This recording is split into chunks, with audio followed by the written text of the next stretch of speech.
Hi students, greetings of the day. In continuation of rotational dynamics, now I am going to introduce today a new thing, that is moment of inertia. So let us see what is moment of inertia and how numericals will be solved, because this is very important from numerical point of view as well. So let's get started. This is the topic moment of inertia, very popular among students. As I had discussed earlier also, that moment of inertia is nothing, it is the measurement of inertia in case of rotational motion. As we had discussed earlier that for translation the measurement of inertia is termed as mass, so here it is inertia termed as moment of inertia. You can see that our study is going parallel to the translation motion, because we are seeing all the analog terms of translational kinematics or dynamics in rotational kinematics and dynamics as well. Now if we write the expression for kinetic energy in case of translation, what it is? That is half mv square, and here in case of rotation, now this m has to be replaced with I and v with omega. So it will be half I omega square.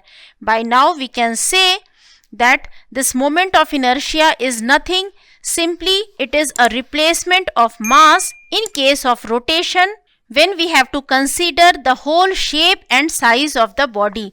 So this is the term moment of inertia and how it can be viewed as an analog to the mass in case of rotation. Now let us define this mathematically, how this can be calculated. Moment of inertia, if we write for a particle mass, from here we will derive that. So if you write kinetic energy, it will be half. Now this omega can be written as, because it has to be v by r, so this will be I v by r square.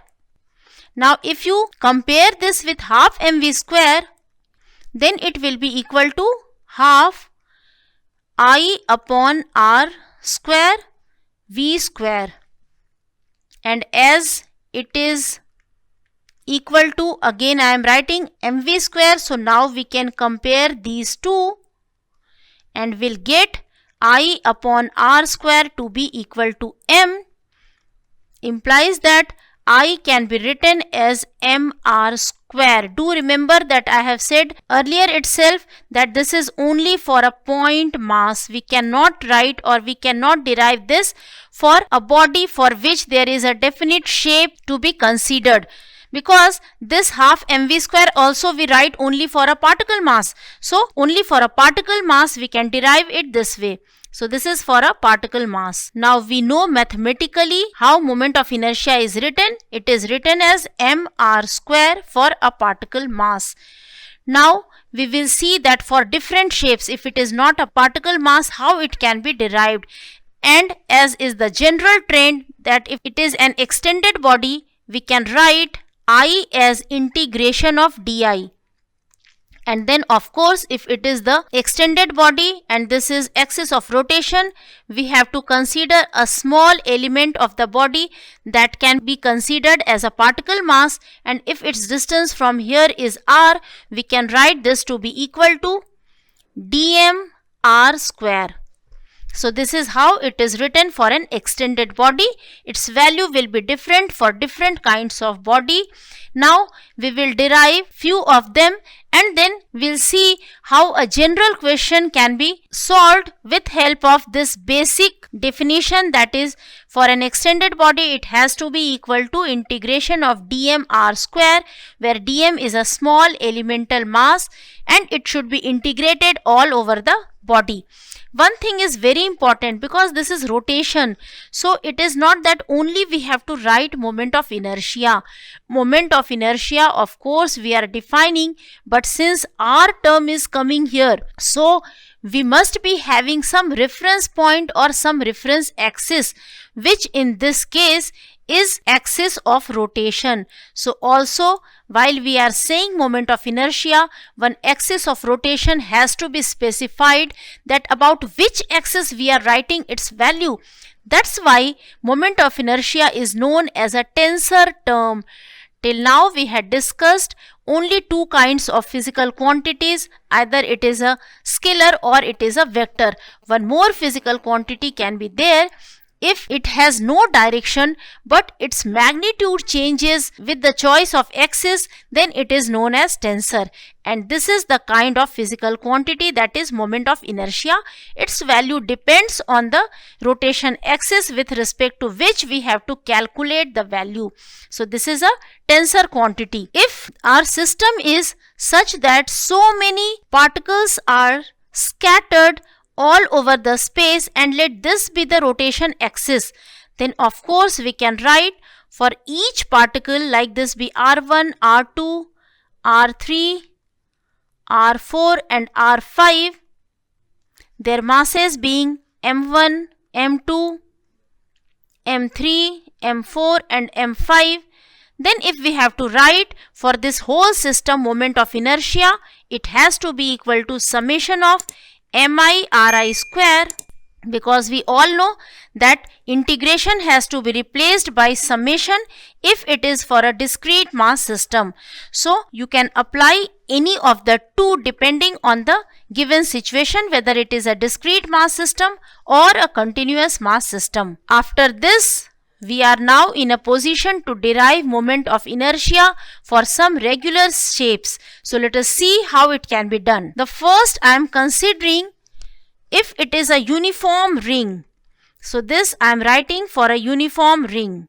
Again I have said that always rotation axis has to be specified. So let us consider if this is our ring and it is the rotation axis which is passing through center of the ring and is perpendicular to its plane. Then I can be calculated as, now we know the basic thing, how is it calculated? It should be integration of dmr square. Let us consider for this ring an elemental mass, let that be equal to dm. Let us consider one mass here, this value being equal to dm. As it is a ring, so all the masses has to be from the given axis of rotation at the same distance, that is equal to r. So we can write here r square outside the integration sign because it is constant for all the elements. Then it will be only integration of dm, that is m. So from here we got moment of inertia to be equal to mr square about an axis which is passing through the center of ring and is lying perpendicular to the plane of ring. Let's consider one more shape, that being the disc. And here also the rotation axis is passing through the center of disc and is perpendicular to the plane of disc. This shape I am considering is disc. It is again a uniform disc. Now we can use the result we have just derived because this ring can be considered that it is made up of a number of rings. So let us consider one elemental ring which is having radius x at a distance x, and this ring is having a thickness which is a small increment in x which is equal to dx. Now we know the result for ring, so directly we can write I to be equal to, this will be integration of di, that is equal to dm and its distance, because we know for the ring that is equal to mr square, where r is radius of that ring. So here radius of this elemental ring is x, it has to be multiplied with x square. Now what is dm? dm can be written as area density, let that be sigma, multiplied with area of this ring. So it has to be multiplied with area of ring, that will be equal to 2 pi x dx, where sigma is mass of disc upon, if its radius is r, upon its area. I have considered radius of this whole disc to be equal to r and its mass to be equal to m. Now if you integrate it, 2 pi can be taken outside, that will be integration of x cube dx. What should be the limit? It should start from x is equal to 0 and will go till x is equal to r. So the limits has to be from 0 to r. Now just substitute all the values, sigma also can be put here now. This will be x4 upon 4 and on putting the limits that will be r4 upon 4. pi got cancelled.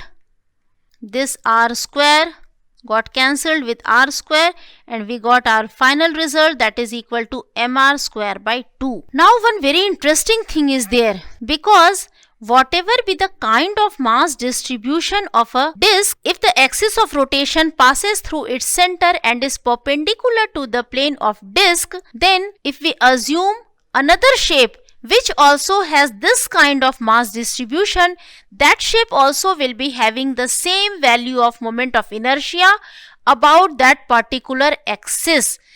Are you getting it clearly what I am saying? Let us now consider that kind of a shape. We can consider that this is a cylinder, a solid cylinder, and if you have to calculate moment of inertia of this cylinder about the rotation axis, which is actually axis of the cylinder.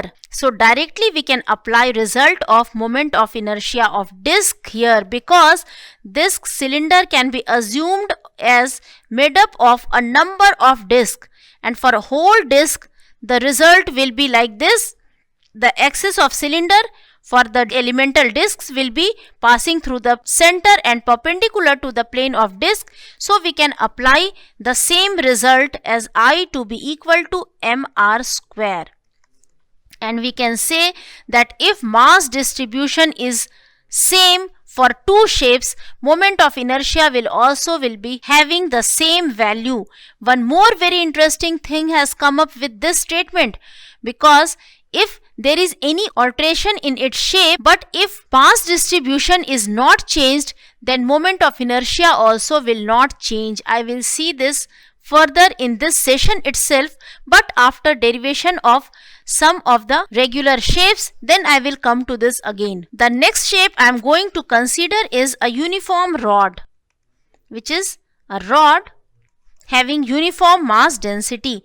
Let us consider this being the rod which has mass m and length L, and we are interested in calculating its moment of inertia about the rotation axis which is perpendicular to the length of rod. So let us see how it can be done. Again, consider a small element which is at a distance x from the axis of rotation, and this has a width that is equal to dx. Now since this elemental element can be treated as a particle mass, so we can write I to be equal to, it will be integration of di, that is dm, and its distance as it is x from the rotation axis, so dm x square. Now what is value of dm? It can be written as mass per unit length into length of that element, that is dx, but one x square is there multiplied with dx. Now limit of this x should be from minus L by 2 to L by 2, as the element can move from one extreme to other extreme of rod.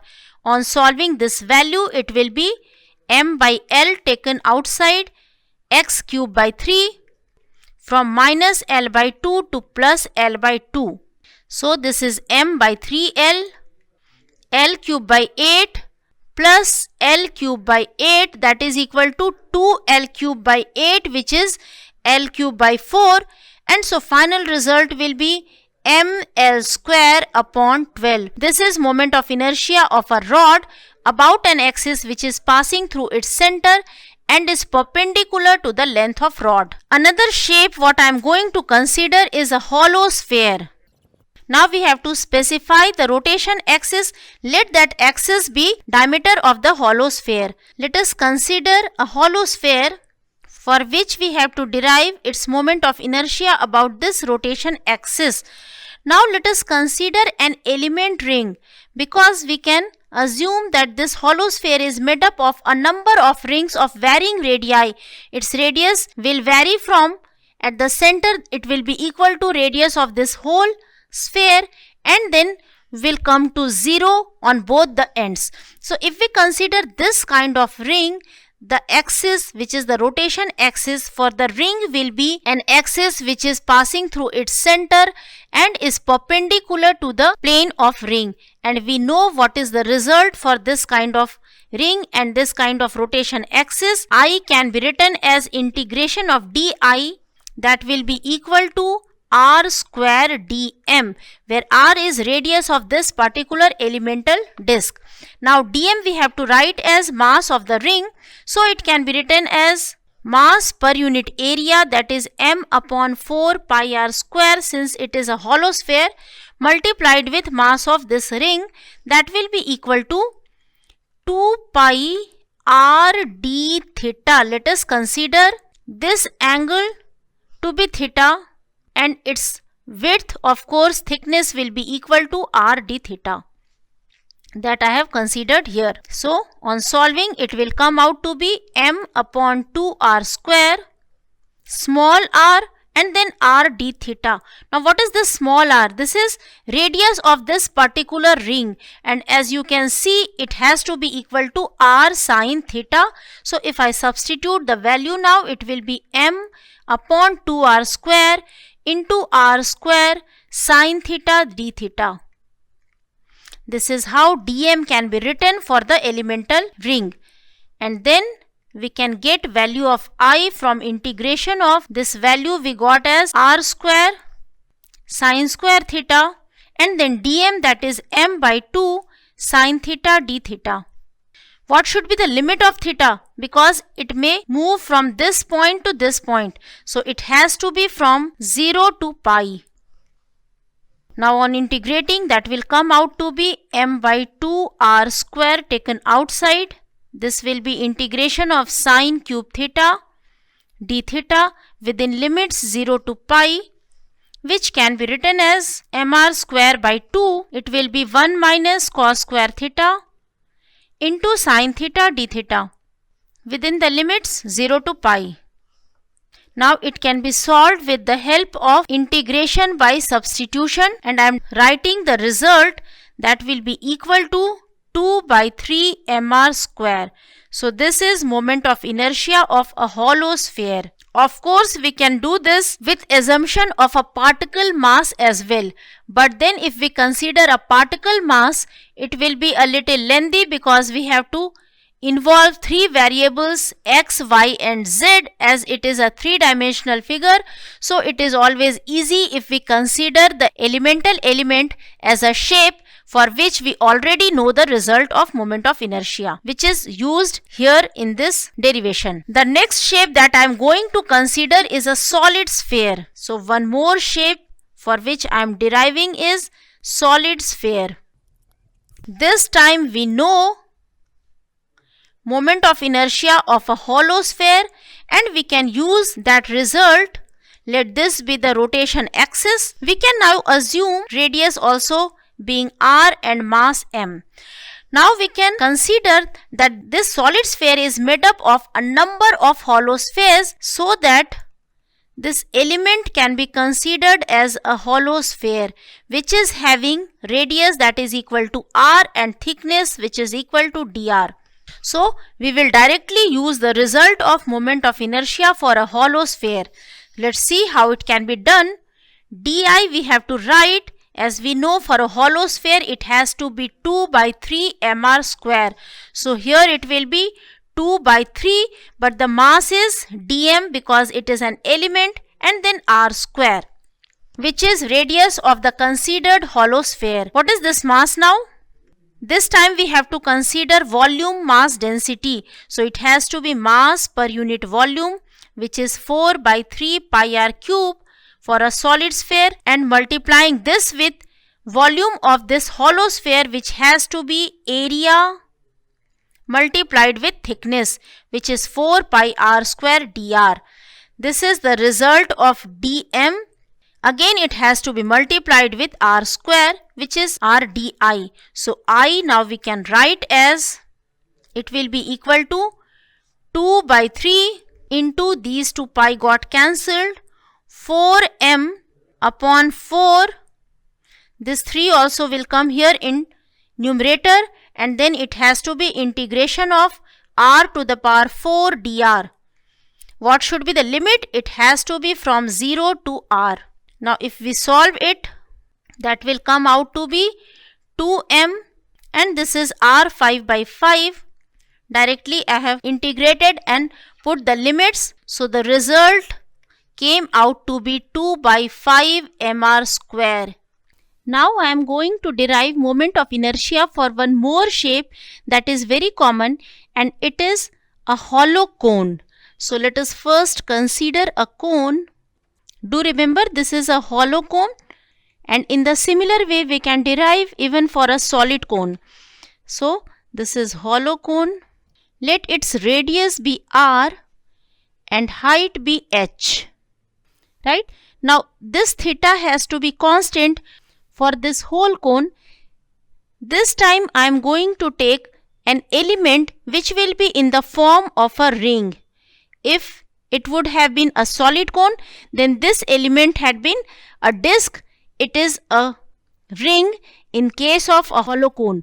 So let us consider a ring for which if I write radius to be small r, now it can be at any location. So let us consider one location for which the slant height is equal to small l, and of course since it is a hollow one, so its thickness will be along the surface, and that has to be equal to dl, which will be along the slant edge. So this is the elemental ring. Now we have to consider moment of inertia of this elemental ring. Let this be the axis of rotation. Then for the ring, the axis will be passing through its center and perpendicular to the plane of ring. So what is the moment of inertia for this kind of situation? It has to be mr square. So if I write di to be equal to dmr square, where this small r is radius of the elemental ring and it is to be integrated, that will give the moment of inertia for whole cone. Let us substitute the values of dm and the r. dm, if I write it separately here, dm can be written as, it has to be 2 pi m r dl upon pi r under root r square plus h square. Also we can write r by l to be equal to, as this theta is constant, so we can write r by l to be equal to capital R upon under root r square plus h square, which is equal to the length of slant edge for the whole cone. From here we can write value of r, and it will be equal to RL upon root under r square plus h square. Value of dm, it can be substituted here. That will be equal to 2mr square upon r square plus h square multiplied with L cube dl upon r square plus h square. And its limit has to be, because now the variable is L, which is the slant length, so its limit has to be from 0 to capital L, where capital L I have considered as the whole length of slant edge for the whole cone. Now we can take all the constants outside the integration, so it will be 2mr square upon r square plus h square whole square, and then integration from 0 to L, L cube dl. That will be 2mr square upon r square plus h square whole square. So it has to be L 4 upon 4, and on substituting the limits, that will be equal to capital L 4 upon 4. Now what is value of L? It can be written as r square plus h square. It can be written as under root r square plus h square. So if I substitute now, that will be 2mr square upon r square plus h square and then whole square. This L4 also can be written as r square plus h square and whole square. So these two got cancelled upon 4, and final result we will get as mr square by 2. Now we have derived moment of inertia for some of the regular shapes, but generally you have to remember these values, because it will not directly be asked in your competition what is moment of inertia of a solid sphere or a hollow sphere or a rod or a disc or a ring. You have to make use of these results to solve other questions that will be given there. So you have to simply memorize all these results which are the general shapes, and then we can make use of these results to calculate moment of inertia of different shapes that will be given.